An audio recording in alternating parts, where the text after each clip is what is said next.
ඉතින් මෙන්න මේ වගේ මේ ටැංකිය විදලා මෙන්න මේ වගේ පෙට්‍රල් ෆ්ලෝටර් එකක් හයි කරගන්න ඕනේ. ඉතින් ඔයා පෙට්‍රල් ෆ්ලෝටර් එකක් හයි කරගන්න නම් ගොඩක්ම හොඳ වගේ පෙට්‍රල් එන තැනින් තමයි මේක හයි කරගන්න ඕනේ. මොකද ගොඩක් ඒවයි මෙන්න මේ බටේ දිගටම මේ හරියට විතර බටයක් යනවා. ඉතින් ඒකින්ද මේ පැත්තට වෙන්න පෙට්‍රල් ෆ්ලෝටර් එක මෙතන හිල් කරලා මෙන්න මේ වගේ හයි කරගන්න. ඔයාට වීඩියෝ එකක් දාලා තියෙනවා. මේක හිල් කරලා හයි කරන විදිහ. ඉතින් ඒක සාමාන්‍ය නෝමල් දෙයක්. ඉතින් මම ඔයාලට වයර් දාන විදිහ කියලා දෙන්න. මේ වගේ මීටර එකක් ගත්තාම මේ මීටරේට එනවා වයර් තුනක්. මෙන්න මේ වගේ W B ආය මෙතන තියෙනවා B අකුර.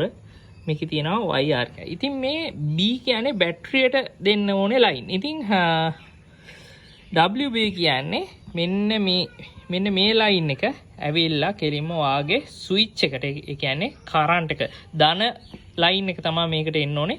ස්විච් එක ඔන් කරපුවාම එන කරන්ට් ලයින් එකට දෙන්න මෙන්න මේ කළුයි සුදුයි වයර් එක.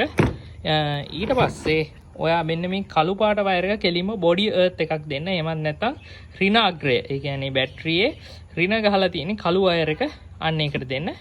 මෙන්න මේ කහ පාට වයර් එක තමයි කෙලින්ම මෙන්න මේ ෆ්ලෝටර් එකේ එන කහ පාට එක සෙන්සර් වයර් එක. ඉතින් මෙන්න මේ ටික විතරයි දෙන්න තියෙන්නේ. මේකේ කළු පාට වයර් එකක් ඇවිල්ලා තියෙනවා නම් ඒක කෙලින්ම බොඩියට අර්ත් කරන්න. ඒ කියන්නේ බොඩියට කොහෙට හරි හොඳට තද වෙන්න ගැට ගහන්න. හරි මොයේ ඇණයක් දාගන්න. ඊට පස්සේ ඔයාගේ පෙට්‍රල් මීටර එක වැඩ කරනවා. ඉතින් ඔයාලට ප්‍රශ්නයක් තියෙනවා නම් අනිවාර්යෙන් කමෙන්ට් කරන්න, මම කියලා දෙන්නම් ඕනම එකක්. මේක ඔයාලට තනියෙන් හයි කරගන්න පුළුවන්. මේ මීටරේ රුපියල් 2000 ගාණක් උනේ ෆ්ලෝටර් 1700 ගාණක් විතර වුණා.